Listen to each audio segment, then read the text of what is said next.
অনেকে ভাবতেছেন ইরান যুদ্ধে রাশিয়া কি যুক্ত হবি? কি শুনলে খুশি হবেন? জানি জানি জানি, যদি কই যুক্ত হবি তাইলে খুশিতে নাইচে উঠবি অনেকেই। না, রাশিয়া যুক্ত হবি না, যুক্ত হয়েই আছে সেই 2007 সাল থেকে। আর এই যুদ্ধে ইরানরে রাশিয়া ইন্টেলিজেন্স দিতেছে, এই অভিযোগ করতেছে পশ্চিমারা। এখন আমার ক্ষুদ্র ভাতা আর ভগিনীরা কবে, আরে দাদা ইন্টেলিজেন্স দিয়ে কি হবে, মিসাইল যদি দিলনি তাহলে এনে কাম হলেনি, এটা কন। আরে পাগলা, যুদ্ধে সবচেয়ে বেশি কাজে লাগে ইন্টেলিজেন্স।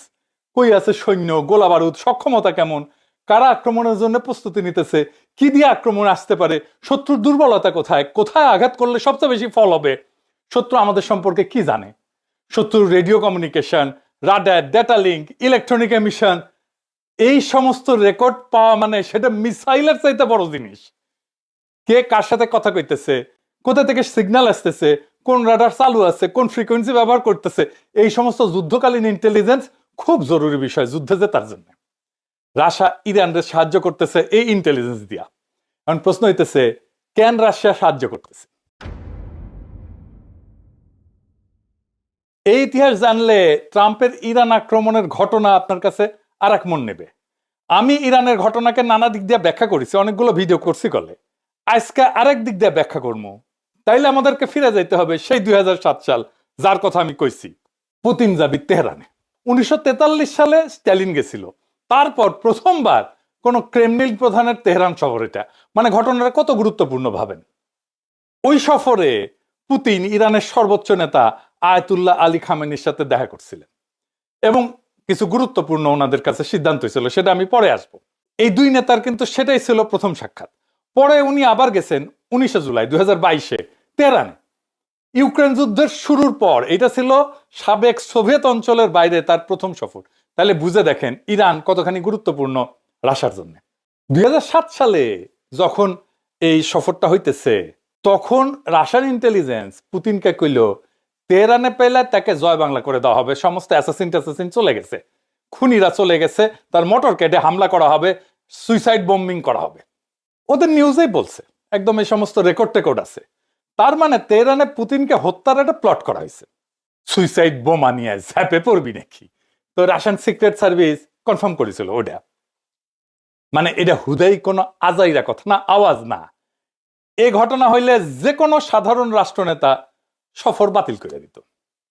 পুতিন কি করলো? পুতিন করলো উল্টাটা। কারো মানা না শুনে পুতিন গেল ইরানে। পুতিন কেন গোয়ারের মতো গেছিল? ও কেন তেহরান যাওয়াই লাগবি?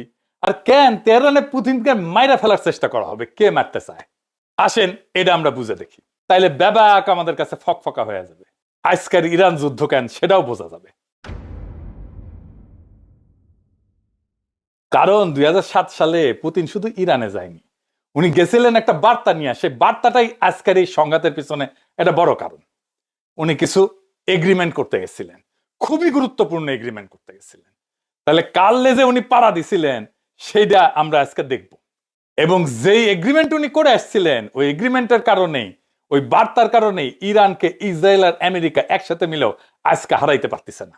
বার্তাটা কি ছিল? তা হইতেছে দুনিয়াকে দেখানো মস্কো ইরানের পাশে আছে। শুধু মুখের কথা না, সরাসরি মাঠে নেমে আসছে।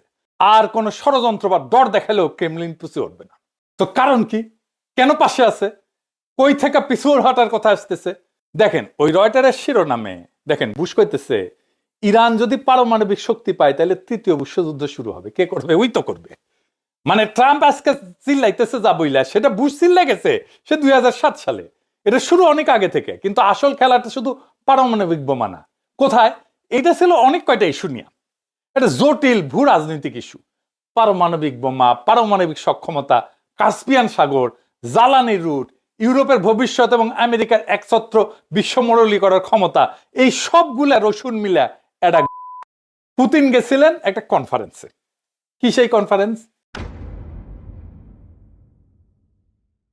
এটার নাম ছিল, কাগজে নাম ছিল সেকেন্ড কাস্পিয়ান সামিট। মানে কাস্পিয়ান অঞ্চলের দেশগুলোর দ্বিতীয় সম্মেলন। শুনতে সাধারণ একটা আঞ্চলিক সম্মেলনের মতো লাগে, আমাদের যেমন সার্ক টার্ক আছে না, আসিয়ান, এগুলো আছে না, ইনকা আর কি। কিন্তু এই সম্মেলনের ভেতর ছিল তিনটা বিশাল প্রশ্ন।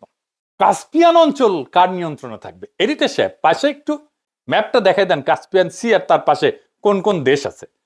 এইটা হইতেছে কাস্পিয়ান অঞ্চল। বাইরের শক্তি কি এই অঞ্চলকে সামরিক চাপের প্ল্যাটফর্ম বানাবে? আর 3 নাম্বার, জ্বালানি কার রুট দিয়ে ইউরোপে যাবে? মানে বুঝেছেন তো তিনটা মূল প্রশ্ন। বুশ তো দিতেছে চাপ, পারমাণবিক কর্মসূচি বন্ধ করতে হবে ইরানকে, আর তৃতীয় বিশ্বযুদ্ধ ঘটবে সেটাও কইছে। তার মানে সে আগ্রাসন চালাইতে পারে সেটা বলে দিছে। সেই সময় তেহরানে জিয়া পুতিন স্পষ্ট করে বলে এই অঞ্চলে শক্তি প্রয়োগের কথা ভাবাও উচিত না। জোর দিছিলেন যে কাস্পিয়ান অঞ্চলের রাষ্ট্রগুলোর শান্তিপূর্ণ পারমাণবিক কর্মসূচি চালানোর অধিকার আছে। এই যে সেকেন্ড কাস্পিয়ান সামিট, এখানে আসলে কি আলাপ আর কি বোঝাপড়া হয়েছিল, কারা কারা এসেছিল? মূল ইস্যুটা হইতেছে তুর্কমেনিস্তানের গ্যাস। এখন আমার ক্ষুদ্র ভ্রাতার ভগিনীরা কবে, দাদা তুর্কমেনিস্তানের গ্যাসে কি মধু আছে? আছে তো। 3টা কারণে তুর্কমেনিস্তানের গ্যাস সারা দুনিয়ার জন্য গুরুত্বপূর্ণ। কি কি কারণ? 1 নাম্বার কারণ, মজুদ অনেক বড়। তুর্কমেনিস্তান গরিব একটা দেশ, ছোট রাষ্ট্র, কিন্তু গ্যাসের দিক দিয়ে ছোট না, প্রচুর গ্যাস ওর পেটের। গরিবের বউ সবার ভাবি লাগে না, উনকে আর কি।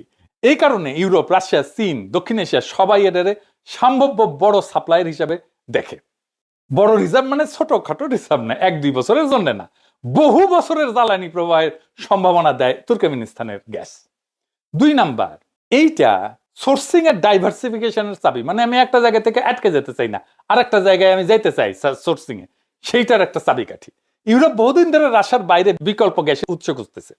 ইউরোপীয় পার্লামেন্টের নথিতে স্পষ্ট করে কওয়া আছে যে পাইপলাইন দিয়া, যার নাম ট্রান্স কাস্পিয়ান, মানে কাস্পিয়ানের মধ্যে দিয়া পাইপলাইন করে গ্যাস ইউরোপে নামা, যাতে রাশিয়ার ট্রানজিট ছাড়া, রাশিয়ার মধ্যে ছাড়া সাউদার্ন গ্যাস করিডোরে তুর্কমেনিস্তানের গ্যাস ঢোকানো যায়। অর্থাৎ তুর্কমেন গ্যাস শুধু জ্বালানি না, রাশিয়ার নির্ভরতা কমানোর একটা অস্ত্র ছিল। 3 নম্বর হইতেছে ভৌগোলিক অবস্থান, এটাকে আরো গুরুত্বপূর্ণ বানায়। তুর্কমেনিস্তান ল্যান্ডলক, মানে চারদিকে কোনো সমুদ্র নাই কিন্তু তুর্কমেনিস্তানে। তো গ্যাস বেচতে হইলে পাইপলাইনই প্রধান ভরসা। মানে গ্যাস যত গুরুত্বপূর্ণ, রুট তার চেয়ে গুরুত্বপূর্ণ, বুঝলি চাও? অন্য কোনো দিক দিয়ে তো বের করা যাবে না।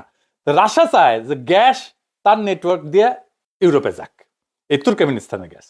পশ্চিম চায় কাস্পিয়ান পাড়ায় আজারবাইজান দিয়ে তুরস্ক হইয়া তারপরে যাক। পরে চীনও তুর্কমেন গ্যাসের বড় ক্রেতা হয়, ফলে তুর্কমেনিস্তানে এক ধরনের এনার্জি ক্রস রোডে পরিণত হয়। তুর্কমেনিস্তানের গ্যাস নিয়ে 2টা আলাদা ভূ রাজনৈতিক পরিকল্পনা ছিল। একদিকে রাশিয়া চাইতো, এদিকে লেখেন এডিটর সাহেব, তুর্কমেন গ্যাস রাশিয়ার রুট আর রাশিয়ার নেটওয়ার্ক দিয়ে পশ্চিমে যাবে। অন্যদিকে পশ্চিম, বিশেষ করে ইউরোপ এবং আমেরিকা সমর্থিত মহল চাইতো তুর্কমেনের গ্যাস কাস্পিয়ান পাড়ায় আজারবাইজান হয়ে তুরস্ক হয়ে ইউরোপে যাবে, যাতে রাশিয়াকে বাইপাস করা যায়। তার মানে রাশিয়ান পরিকল্পনা ছিল তুর্কমেনিস্তানের গ্যাস, কাজাকিস্তানের গ্যাস, এর 2টার গ্যাস কাস্পিয়ান উপকূল ধরে রাশিয়ার পাইপলাইন নেটওয়ার্ক, তারপরে ইউরোপ। এটা হইতেছে সহজ রাস্তা, সিরাতুল মুস্তাকিম। তাইলে গ্যাস ইউরোপে যাবে কিন্তু রাশিয়ার নিয়ন্ত্রণে থাকবে। রয়টার্স 2007 সালে লিখেছিল এই চুক্তি রাশিয়ার রিজনাল গ্যাস ব্রোকার হিসেবে তার আধিপত্য মজবুত করবে। আর পশ্চিম সমর্থিত বিকল্প পরিকল্পনা কি ছিল? তুর্কমেনিস্তানের গ্যাস কাস্পিয়ান সাগরের নিচ দিয়া আজারবাইজান, জর্জিয়া, তুরস্ক, তারপরে ইউরোপ হবে। এই ছিল ট্রান্স কাস্পিয়ান ধাঁচের পরিকল্পনা। এই পাইপলাইনটা নাবুক্কোর মতো নন রাশিয়ান রুটের সাথে যুক্ত হওয়ার কথা ছিল, ওই দিকে আর না যায়। এই নাবুক্কোর সাথে আবার সিরিয়া যুক্ত আছে, ওইটা আবার পরে আমি একটা এপিসোড করছিলাম অনেক আগে। যাই হোক, আবার আগের আলাপে ফিরে আসি। এর উদ্দেশ্য ছিল যে ইউরোপের রুশ গ্যাস নির্ভরতা কমানো। আপনি ম্যাপ দেখলে দেখবেন তুর্কমেনিস্তানের গ্যাস রাশিয়ান প্রভাবিত অঞ্চলের মধ্যে দিয়ে যদি না যাইতে চায়, তাহলে ইরানের অংশের মধ্যে দিয়ে যাইতে হবে, পাইপলাইন বসাইতে হবে ইরান দিয়া, যদি রাশিয়াকে বাইপাস করতে চায়। তাই হয় ইরানকে চাপ দিয়ে রাজি করাইতে হবে, অথবা ইরানের রেজিম চেঞ্জ করতে হবে। এই যে রেজিম চেঞ্জ পিচ্ছে না ট্রাম্প, তার পিছনে এটা একটা কারণ, ইরানকে তার ইচ্ছা মতো যেন চালাইতে পারে। বুঝেছেন তো? তুর্কমেনিস্তানের এই গ্যাস নিয়ে 2 পক্ষের 2 আলাদা রাস্তার পরিকল্পনা ছিল। রাশিয়া বলছিল গ্যাস বেচো, কিন্তু আমার পাইপলাইন দিয়ে বেচো। পশ্চিম বলছিল গ্যাস বেচো, কিন্তু রাশিয়াকে বাদ দিয়ে বেচো। তাই সম্মেলনে কারা কারা ছিল? কাস্পিয়ান অঞ্চলের যে সমস্ত রাষ্ট্র, রাশিয়া ছিল, ইরান ছিল, আজারবাইজান ছিল, কাজাকিস্তান ছিল, তুর্কমেনিস্তান ছিল। এডিটর সাহেব পাশে ম্যাপের পাশে দেখান, আমি বলি আবার, দেখেন রাশিয়া ছিল, ইরান ছিল, আজারবাইজান ছিল, কাজাকিস্তান ছিল, তুর্কমেনিস্তান ছিল। তো তেহরান সম্মেলনের সিদ্ধান্ত নেওয়া হয় যে কাস্পিয়ান সাগরের তলদেশ দিয়ে পাইপলাইন বসাইতে হইলে 5টা এই রাষ্ট্রের সম্মতি লাগবে, সবার। আর কি সিদ্ধান্ত নেওয়া হইল? সিদ্ধান্ত না হইলো যে কাস্পিয়ান অঞ্চলের কোন রাষ্ট্রের ভূখণ্ড যেন আর এক কাস্পিয়ান রাষ্ট্রের বিরুদ্ধে আগ্রাসনের কাজে ব্যবহৃত না হয়। তার মানে আজারবাইজানের মাটি রাশিয়ার বিরুদ্ধে ব্যবহার করা যাবে না, ইরানের মাটি আজারবাইজানের বিরুদ্ধে ব্যবহার করা যাবে না, কাজাখস্তানের মাটি রাশিয়ার বিরুদ্ধে ব্যবহার করা যাবে না, তুর্কমেনিস্তানের মাটি ইরানের বিরুদ্ধে ব্যবহার করা যাবে না, রাশিয়ার বিরুদ্ধে ব্যবহার করা যাবে না, আজারবাইজানের বিরুদ্ধে ব্যবহার করা যাবে না। এই রকম শুনতে কূটনৈতিক ভাষা, কিন্তু এর প্রকৃত অর্থ ইরানের বিরুদ্ধে আঞ্চলিক মাটি ব্যবহার করে হামলার রাস্তা বন্ধ করে দেওয়া। এখন ভাবেন ওই সময় আমেরিকা কি করছিল? ওয়াশিংটন ইরানের পারমাণবিক ইস্যুতে চাপ দিতেছিল, আর ইরানের বিরুদ্ধে সামরিক আগ্রাসনের কথা তো কইতেই ছিল, বলতেছিল তৃতীয় বিশ্বযুদ্ধ বাঁধবে। এই অবস্থায় পুতিন তেহরানে যে প্রকাশ্যে কইলেন ইরানের বিরুদ্ধে হামলা ভয়াবহ হবে। অর্থাৎ পুতিন শুধু ইরানের পাশে দাঁড়ালেন না, তিনি আমেরিকাকে প্রকাশ্যে বললেন খুব খেয়াল মামু, খুব খেয়াল, সামনে মুরগি পিছে শিয়াল। তাই এই সফর ছিল পাওয়ার প্রজেকশন, গোলাগুলি ছাড়াই, মিসাইল ছাড়াই, শুধু উপস্থিতি দিয়ে এটা যুদ্ধে জিতে যাওয়া। পুতিন তেহরানে গিয়ে এটা নিশ্চিত করছিল মধ্যপ্রাচ্যের প্রশ্নে কাস্পিয়ান নিয়ে মস্কোকে পাশ কাটায় সিদ্ধান্ত হবে না, হিসাব বরাবর। ইরানকে একা কইরা চেপে না ধরার পশ্চিমা কৌশল আর সহজে বাস্তবায়ন করা যাবে না, হিসাব বরাবর। এইটাই পশ্চিমারা করতে দিতে চায় নাই পুতিনকে। সেই জন্যই পুতিনের উপরে হামলার সিদ্ধান্ত হয়েছিল, পরিকল্পনা হয়েছিল। বুঝছি যাও, জানতেন এটা? সেই জন্য এই সম্মেলনের পর লেখা হয়, ইংরেজি যেহেতু কইছে তাহলে ঠিকই কইছে, তাই না?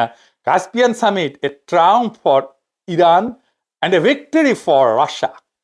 মানে কাস্পিয়ান সম্মেলন ইরানের সাফল্য গাথা আর রাশিয়ার বিজয়ের লাশ। কারণ এই সামিট শুধু ছবি তোলার মঞ্চ ছিল না, এটা ছিল রিজিওনাল অ্যালাইনমেন্টের মঞ্চ। শুধু এইটুকুই না, আরো দুইটা ডিল করে রাশিয়া ইরানের সাথে, খামেনির সাথে দেখা কইরা। সেটা কি কি? সেটা হইতেছে পশ্চিম আমেরিকা যদি ইরানের উপরে কোনো পারমাণবিক শক্তির প্রশ্নে স্যাংশন দেয়, তাইলে রাশিয়া ভেটো দিবে জাতিসংঘে, আর ইরানকে S-300 মিসাইল ডিফেন্স সিস্টেম দিবে। এখন যদিও S-400 এসে গেছে, কিন্তু ওই টাইমে S-300 ছিল সবচেয়ে অ্যাডভান্স মিসাইল ডিফেন্স সিস্টেম।